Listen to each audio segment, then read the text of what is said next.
Gov, you said send your money. We have. We send you a whole hell of a lot of money. I was very judicious yesterday. I was trying to be gracious and took the mask off for a brief second. Nearly 9 million people called out sick in early January when the jobs data was being collected.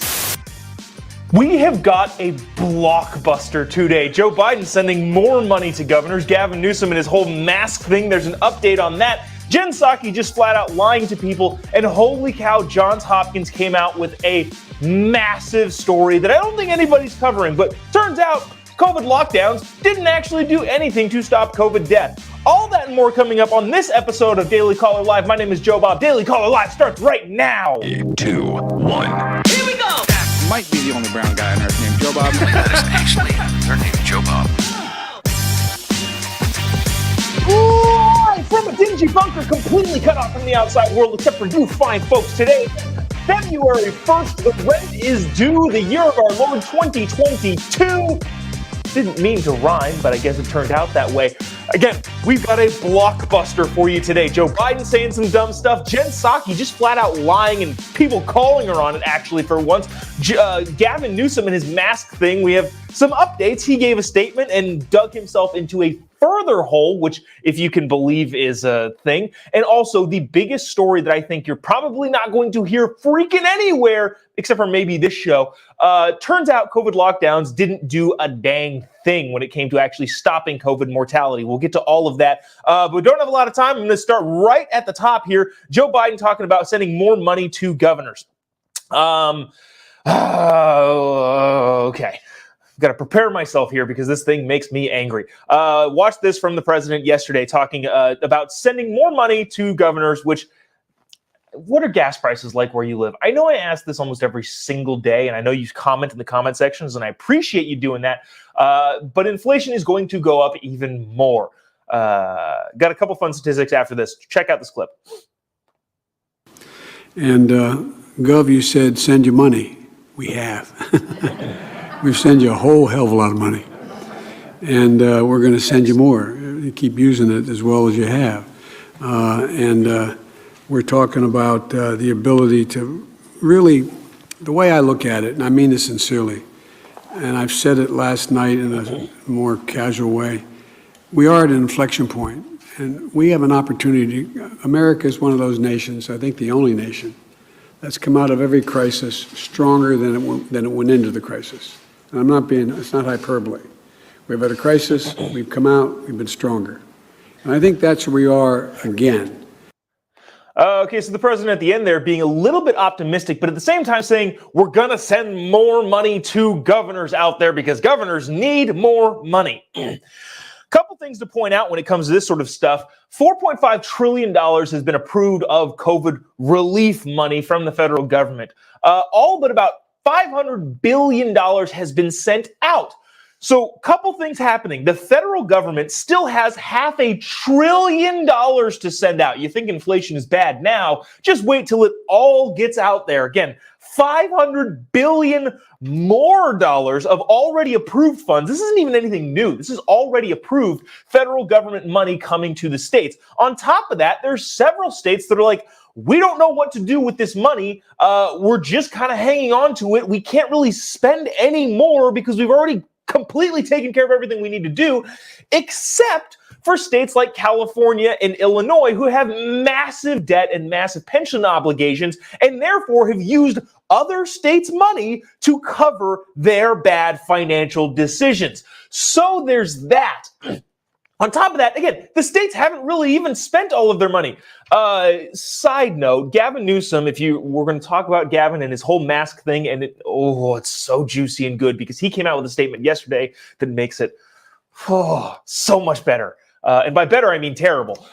But Gavin Newsom in California was campaigning on his recall event, saying that election, saying that we have a surplus. Well, where the heck do you think that surplus came? Because California has the biggest pension obligations of unfunded pension liabilities in the entire freaking country. We're in massive debt. We're screaming towards default on all of our debt. But for some reason, we have a surplus. How was that? Well, the federal government gave us a ton of freaking money.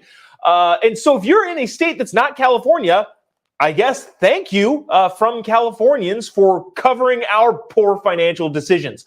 So there's that. President Biden saying there's more money going to be coming out of the federal government spigot. Won't spend too much time on that because we need to get to this, the juiciest story out there. And it's heartening me to see that this seems to be a growing national story, and I would like for it to stay in the news as much as possible. King Gavin himself, if you haven't seen this photo, if you're just listening on the podcast, we have a photo of Magic Johnson, former NBA superstar, Gavin Newsom, governor of California, at the football game on Sunday, completely maskless. So there's that.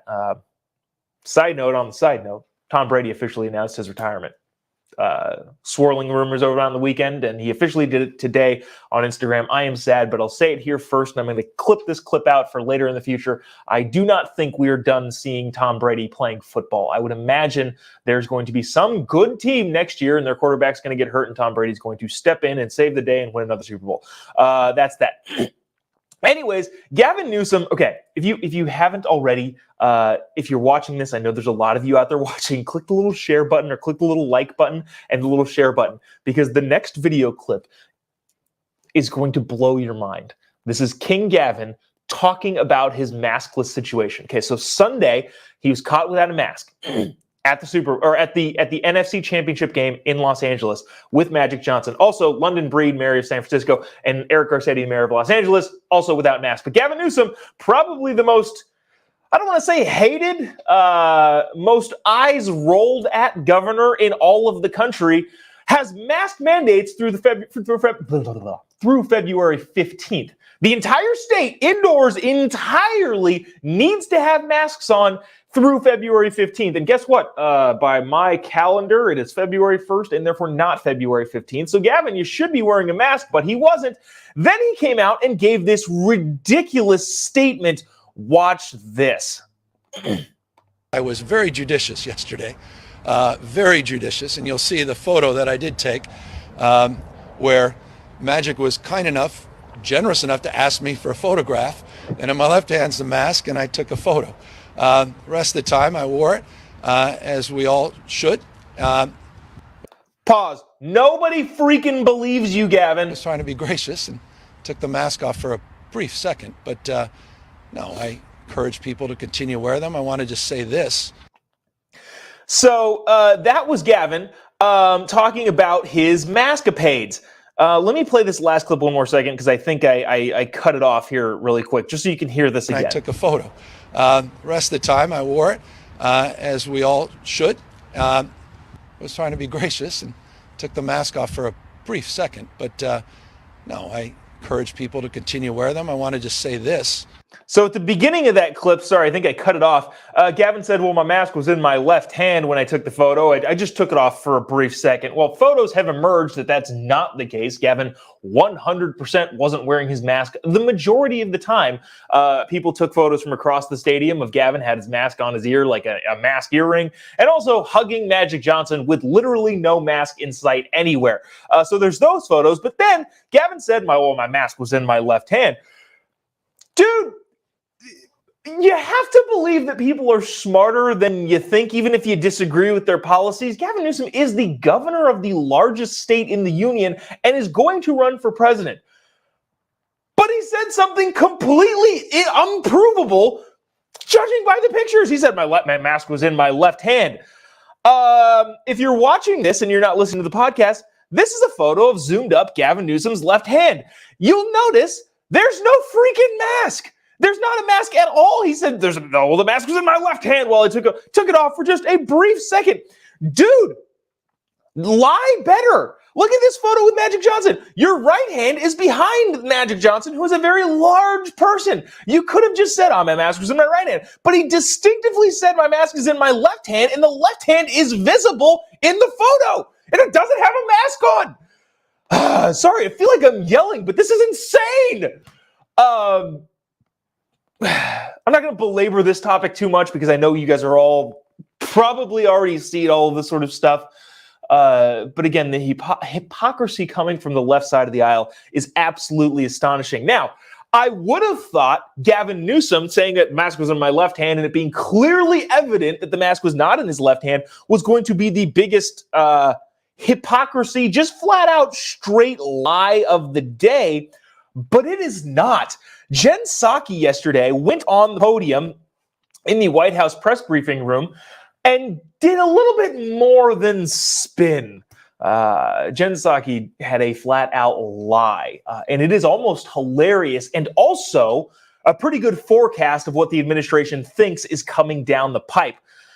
But I got to get to this first. So, okay, stick around for this Jen Psaki clip. It's going to blow your mind. But before that, we're talking about Joe Biden putting more money into the system. He's going to give governors more money. The federal government still has $500 billion left to spend of COVID money, and all of that is going into the system. And guess what? When more money gets pumped into the system, inflation continues to go up. It hit 7% last year, a 40-year high. Ronald Reagan said that inflation is the same as a mugger that steals your money in the middle of the night. That is how dangerous inflation is. It's been 40 years since Ronald Reagan had to deal with inflation, and we're coming to that necessity again. Well, what do? How do you protect yourself against inflation? Well, the best way to do so is buy gold. You can buy gold, buy gold, buy gold, buy gold. I sound like a broken record, but you need to buy gold to protect yourself against inflation, because gold, throughout the history of time, has been the best value saver ever. Literally since the monetary system started. So you can buy gold with our friends at Birch Gold. They will send you a no risk, no obligation, no nothing information kit that tells you everything you need to know about investing in gold. Text JOBOB to 989898. That's Jobob to 989898. I know you have your phone sitting right next to you. Just text it really quick. It'll only take you like literally 5 seconds to do, and you can learn how to protect yourself against inflation. If you have an IRA, if you have a 401k, you can roll those in, existing IRAs and 401ks, you can roll those into a gold-backed IRA and protect yourself against inflation. Again, inflation is at a 40-year high, 7% last year, and it doesn't seem to be going down anytime soon. So text JOBOB to 989898. That's Jobob to 989898. Back to this. Jen Psaki went in the White House press briefing room yesterday and didn't just try to spin oncoming news. She didn't just try and spin forthcoming news. She just flat out lied about how the statistics are being calculated. Listen to this Jen Psaki clip where she's talking about the upcoming jobs numbers that are going to be released for the month of January. Watch this. This gets pretty nuts. Because Omicron was so highly transmissible, nearly 9 million people called out sick in early January when the jobs data was being collected. So during that same period of time, and the week the survey was taken, the week of January 12th, was at the height of the Omicron spike. So we just wanted to kind of prepare, people to understand how the data is taken, what they're looking at, and what it is an assessment of. And as a result, the month's jobs report may show job losses in large part because workers were out sick from Omicron at the point when it was peaking during the period when the week where the data was taken. Jen Psaki is trying to say that if you called out sick, you counted as a lost jobs. You counted as a lost job. Can you believe that? Look, so here's a couple things that obviously are true. The administration must be expecting a terrible jobs report for the month of January if they're this far ahead of it and just flat out lying about how the statistics are collected. Jen Psaki said, well, in the time that the data was collected, there was a lot of people calling off of work. That doesn't matter at all. If you're on a payroll, you get counted as having a job. If you call out sick, you don't just get fired that day, especially in this economy where workers are so difficult to find. Again, this is a problem that we're going to have to deal with the White House press secretary. Look, I am fine with people spinning news. Okay, let me rephrase that. I'm not necessarily fine with people spinning the news, but they can't just lie about it. Look, the White House press secretary's job is to spin the news in the administration's favor. Their job is to not just make things up and pretend that you should believe it. How ridiculous is that? Again, Jen Psaki saying that, well, if you called off of work, then you probably got taken off the jobs report, and that's why the jobs report is going to be bad. So again, two things are happening. One, they think the jobs report coming in February for the month of January is going to be so bad, they just have to make things up. And also, Jen Psaki thinks that everybody else listening to her is so dumb, they don't know how jobs are counted. If you're on the payroll, you get counted. If you call out sick, you don't get taken off the job numbers. How ridiculous is that? And again, does she think we buy this? I don't know. I don't know. That is what that is.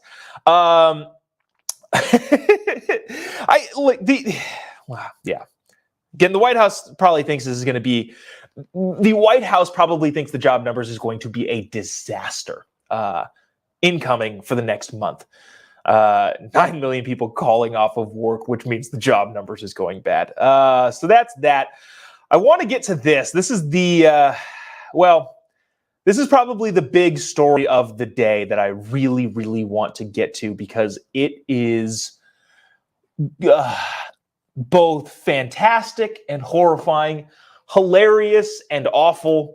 It is a brand new report coming out of Johns Hopkins. Johns Hopkins University did a statistical analysis, a metadata analysis of COVID lockdowns. And what they found will shock you. And that's not some sort of talk show tease to keep you through the commercial break. I'm telling you, it will literally shock you. But speaking of coming through commercial breaks, stick with me because that story is going to be great. But I got to tell you about becoming an investor in gold. Inflation is at a 40-year high. The last time we had to deal with inflation this bad was when Reagan was in office. And Reagan said that inflation was just as bad as a mugger who would mug you on the streets. Inflation is stealing your savings. That's effectively what it's doing. 7% last year. We're at a 40-year high. And the best way that you can protect yourself against inflation is buy gold. You might be thinking, well, I don't know anything about buying gold. How do I even do that? Do I get a dump truck and dump it in my backyard and dig a hole and put it in the ground?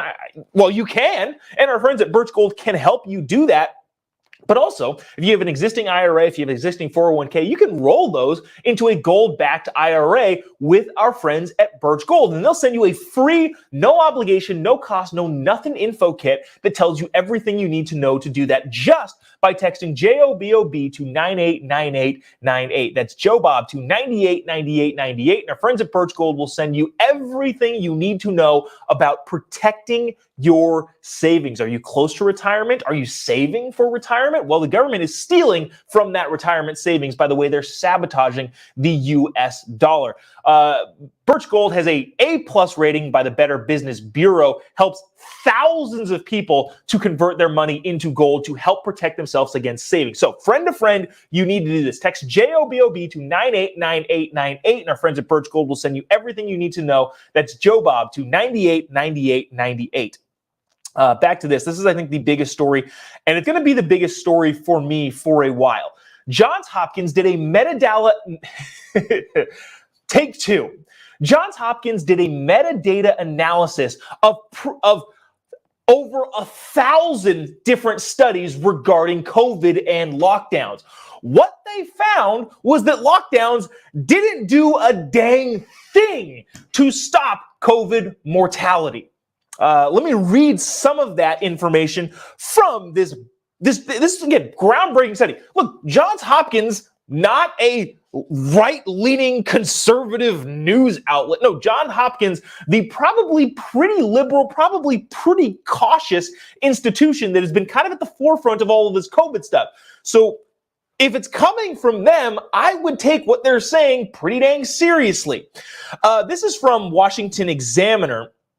Regarding this article or regarding this report that came out from Johns Hopkins, lockdowns in the U.S. and Europe had little to no impact in reducing deaths from COVID-19, according to a new analysis by researchers at Johns Hopkins University. The lockdowns during the early phases of the pandemic in 2020 reduced COVID mortality. Okay. Are you ready for this? The lockdowns, the study found that the lockdowns reduced COVID mortality in the early stages of 2020 by 0.02%. I'm sorry, that's a little low. By 0.2%. All of the lockdowns, your businesses being shut down, small business owners losing their livelihood, your kids not being able to go to school, helped 0.2% of COVID mortality. Again, this is coming from Johns Hopkins. This isn't coming from Breitbart or Fox News. Not that there's anything wrong with those institutions, but this is not a right-wing talking piece, Johns Hopkins University. The study goes on to say, we found no evidence that lockdowns, school closures, border closures, and limiting gatherings had a noticeable effect of COVID-19 mortality. There was no noticeable effect of COVID-19 mortality that had anything to do with it. The researchers wrote, the research paper did find devastating effects to the economy. Oh, you don't say. And a number of other social ills. Look, suicide rates, depression rates are through the roof. People's mental health took a huge hit, especially during the early stages of the lockdown. Businesses got completely wiped out. The government was the government put a ton of money into the system, which got inflation through the roof. We're at a 40-year inflation high, 7% last year. All of that stuff, according to Johns Hopkins, was unnecessary. Didn't do a dang thing. All of the lockdowns, all of the business shutting downs, all of the shelter-in-place orders, everything that that the government did to quote-unquote slow the curve helped prevent 0.2, not 0.02. 0.002 is like the survivability of COVID. Everything the government did to prevent COVID deaths prevented 0.2% of COVID mortality. And what havoc has it wreaked among pretty much every way of life over the past 2 years? They contributed that reducing economic activity, raising unemployment, reducing schooling, caused political unrest, contributing to domestic violence, and undermining liberal democracy. So Johns Hopkins is also saying that it contributed to a bunch of social problems and undermining the state of our democracy. This is again from Johns Hopkins. Overall, our meta-analysis fails to confirm that lockdowns had a large, significant effect on mortality rates. Studies examining the relationship between lockdown strictness based on some index find that average lockdowns in Europe and the United States only reduced COVID mortality by 0.2% compared to COVID-19 policy's solely recommendations. This is what I thought was very interesting, and this is what they concluded with. Overall, we conclude that lockdowns are not an effective way to reduce mortality rates during the pandemic. I've said that. I didn't get this part in the thing. But basically, what they concluded with, one of the bullet points in their conclusion was that COVID lockdowns mandated by the government didn't really change much more than what people would have done by themselves. The government locked down businesses, locked down society, and what they found was people were going to do that anyway, depending on the need. Maybe I'm getting a little bit too worked up and too animated about this, but holy cow, this is huge, I think. And I'm going to be curious to see over the next week if people are actually talking about this, because it is a massively big story.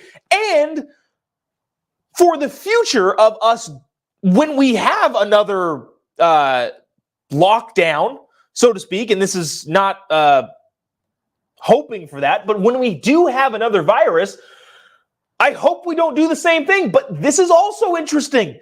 This is in their report. They said that Johns Hopkins says our results are in line with the World Health Organization writing group in 2006, whose state reports from the 1918 influenza pandemic indicate that social distancing measures did not stop or appear to dramatically reduce transmission. There was already data to say that lockdowns didn't work from the 1918 pandemic. The Johns Hopkins said that they agree with the WHO, which released a report in 2006 that said in the 1918 pandemic, there was no real evidence that showed that social distancing or anything of that nature did anything to slow transmissions. So there's that. I could go on and on and on about this, but well, I got a plane to catch, so I probably got to cut this off short. We're going to be back here tomorrow with a bunch more stuff. Probably, I think the biggest thing, look, the lockdowns didn't work, and it's now proven by one of the most respected schools of medicine pretty much anywhere, Johns Hopkins University. I'm curious to see if anybody talks about this going forward. It'll be really, really interesting to see, especially if, well, it'll be interesting to see if anybody has anything to say about this moving forward. That's going to do it for us today. We'll see you right back here tomorrow from beautiful downtown Phoenix, where we'll be doing the show about the same time. Different obligations, doing all that sort of stuff. If you missed any segment of the show because you tuned in because we started a little bit earlier, maybe you were a little late, you can rewatch on Facebook, you can rewatch on YouTube, Twitter. You can grab the podcast wherever you listen to podcasts. Really, really appreciate it. If you haven't already, I would appreciate a follow on the social media platforms at Jobob, at the Jobob. Just type in JOBOP. This is an old Chiron, so I have to update this. But if you do follow me, you know that I pretty much get back to everything. There are people that send me incredible stories that make it onto this show. So that's why, if you can, go ahead and give me a follow on any of the social media platforms. Click the little like button on Facebook, subscribe, YouTube, all of those. And I see most of your messages so far. Thankfully, not thankfully, but not in the place yet where I'm ignoring any of these things. And people do send some really, really great content. But that's going to do it for us today. We'll see you tomorrow. I'm curious to see if anybody picks up this Johns Hopkins show. I guess we'll revisit that tomorrow. See you then. God bless America.